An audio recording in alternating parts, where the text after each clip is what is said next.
Hello. Right, this is a demonstration of a synthesizer module that I'm selling on eBay.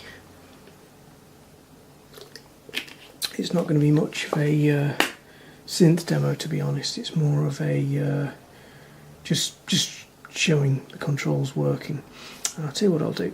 Let me just switch it off, and then I'll switch it back on again, just so you can see the startup message. But it's got the final firmware that was created for this module installed. I've actually already demonstrated it a bit and then realised that I didn't have the camera in record mode. Whoops. Okay, let's have a little look.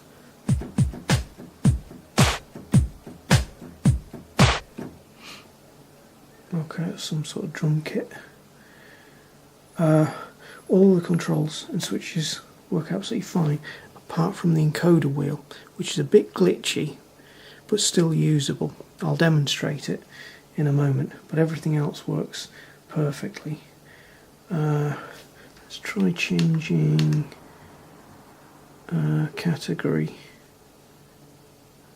See something, show it off a bit.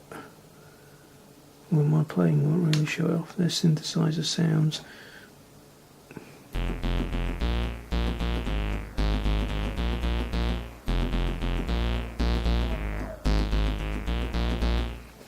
It's got hundreds of sounds built in, but let's try using the arpeggiator on the Triton. I'm using as the controller. So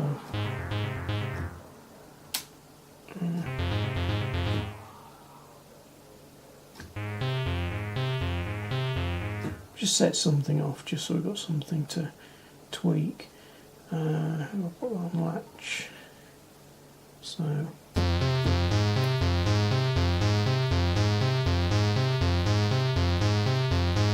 it's just a synthesizer sound.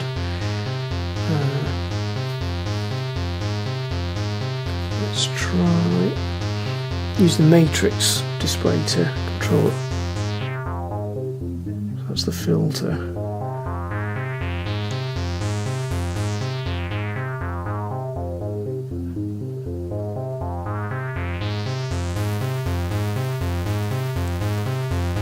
Take the resonance down.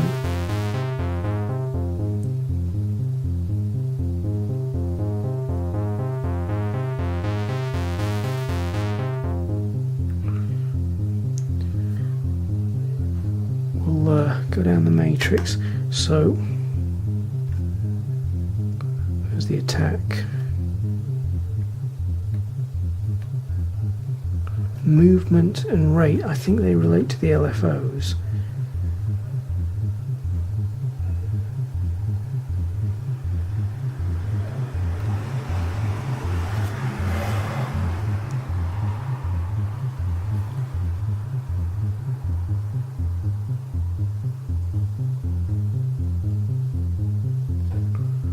And then I suppose it depends on each patch what these parameters dynamic 1 and dynamic 2 do.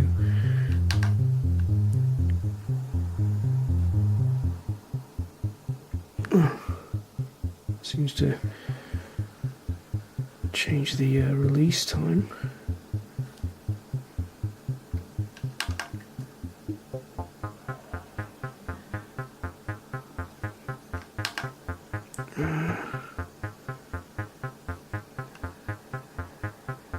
So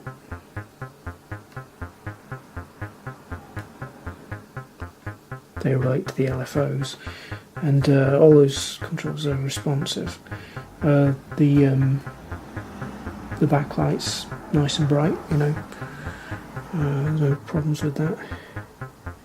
So let's do the arpeggiator.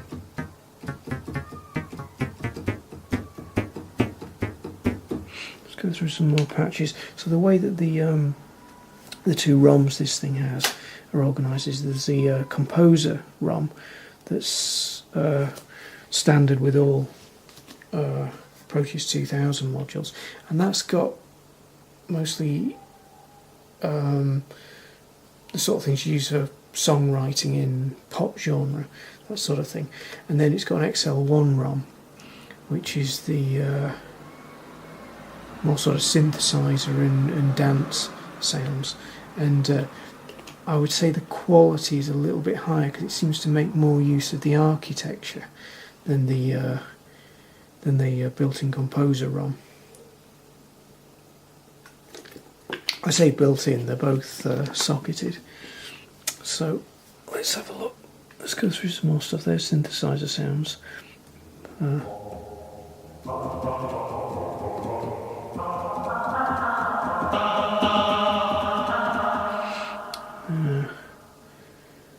voxes. Some of these,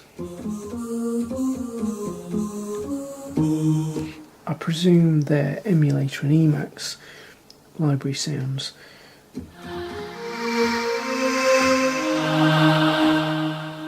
Very, very MU. You know, very. Let's just now. If my playing's not all that good, let's try the audition switch.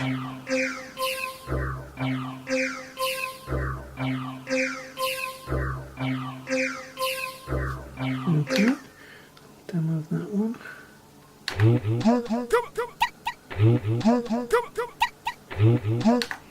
Let's go to a different category. Wow, what is that?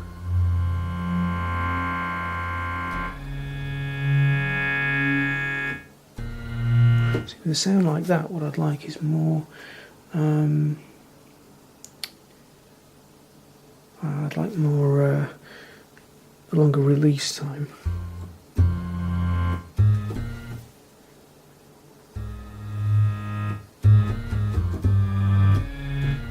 That's not worked quite like I thought it would. That's okay then, because these controls obviously link to the programming of the patch. So let's just go into it. I did this a little bit yesterday. I'm starting to get used to it again. It's telling you layer 1 is from the ROM, the X-ROM that's in here. That's the XL1 ROM, and that's the name of the. That's the name of the. I suppose multi-sample. There's all the cross-fading stuff, transpose, tuning, amplifier, volume, chorus. There's a kind of built-in chorus aside from the effects engine. Let's try a bit of that then. You can see the data entry kind of jumps around a little bit.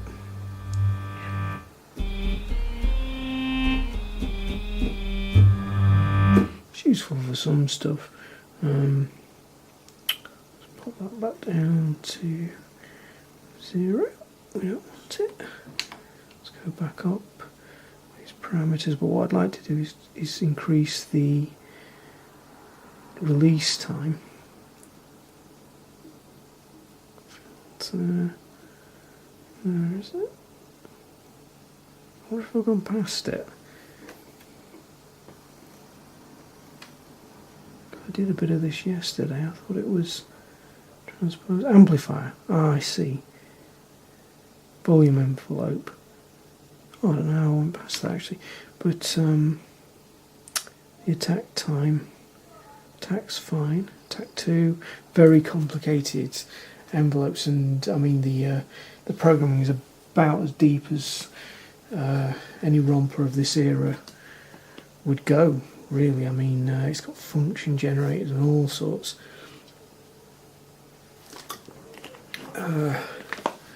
It's got about 50 filter types, and as I say, the XL1 ROM seems to make better use of the facilities. So release.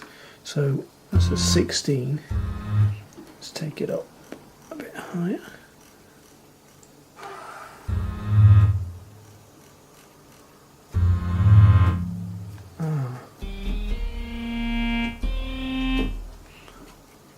that's just for one layer. So is there a way, I wonder, of just changing layers? I see. And I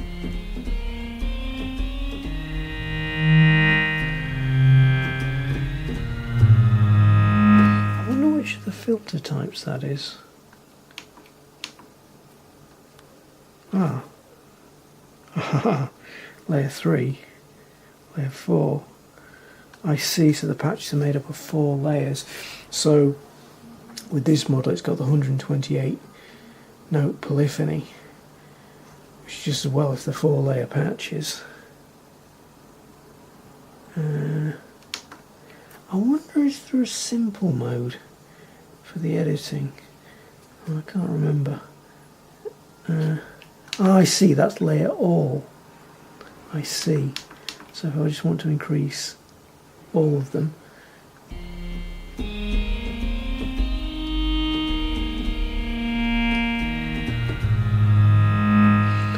Okay.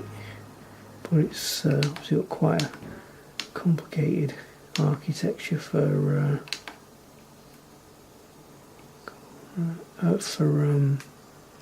things like envelopes. Sign group. Filter. Right. So that filter is, it's flashing there, I think, to remind me that I'm editing all layers at once. So Millennium, I don't know what that means. Kublas. Let's try Smooth Classic. That's a, I presume that's just a light low pass filter for pole low pass filter.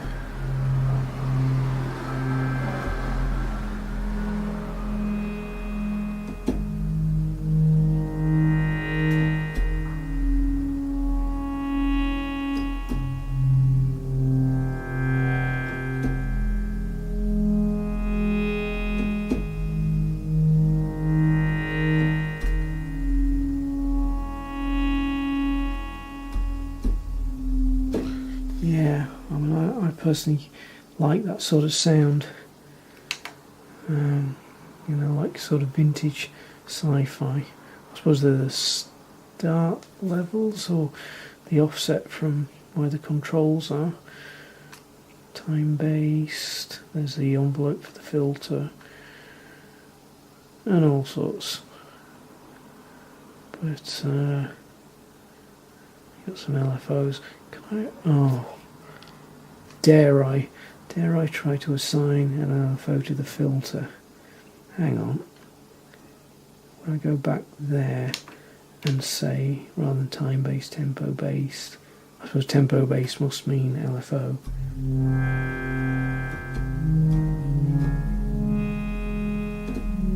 Oh, I don't know if I've done that right. No, I shouldn't have.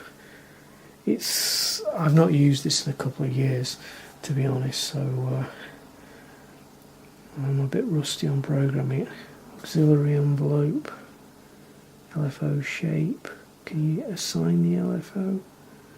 Ah, patch cores. Yeah, you've got a sort of massive matrix of anything, you know, within reason can be MIDI A is controlling the filter, but I want the LFO to add to the filter. MIDI key plus minus, velocity, gate, pitch wheel pressure,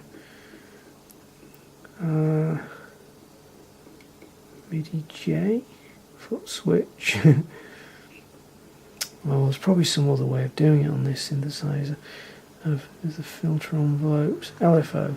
Oh, was it LFO 1 that I looked at?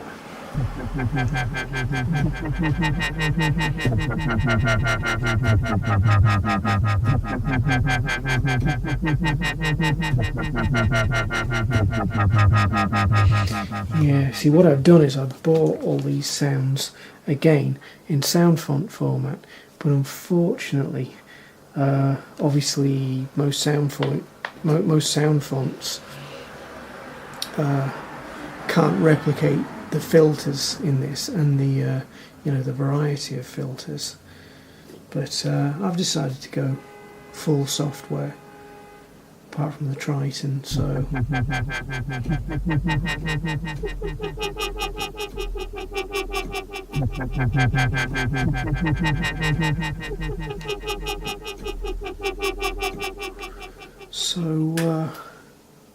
I think that's tested. I've done all of those, and then I know I've pressed the other ones, and they're all okay. Let's see what happens if I press audition now. Will that cargo press?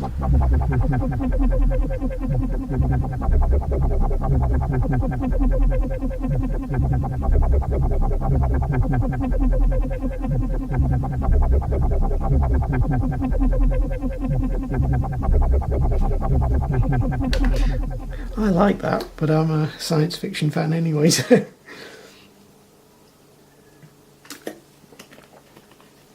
Anyway, so that's basically it, apart from the slightly glitchy data wheel, or data knob, then it's fully working. I think the sound quality is very good, you know, but like I say, you know, I've decided to commit to going 100% software, apart from the Triton, so that's why I'm getting rid of this, and some of my other MIDI gear as well will be going up. But anyway, so that's it. Okay.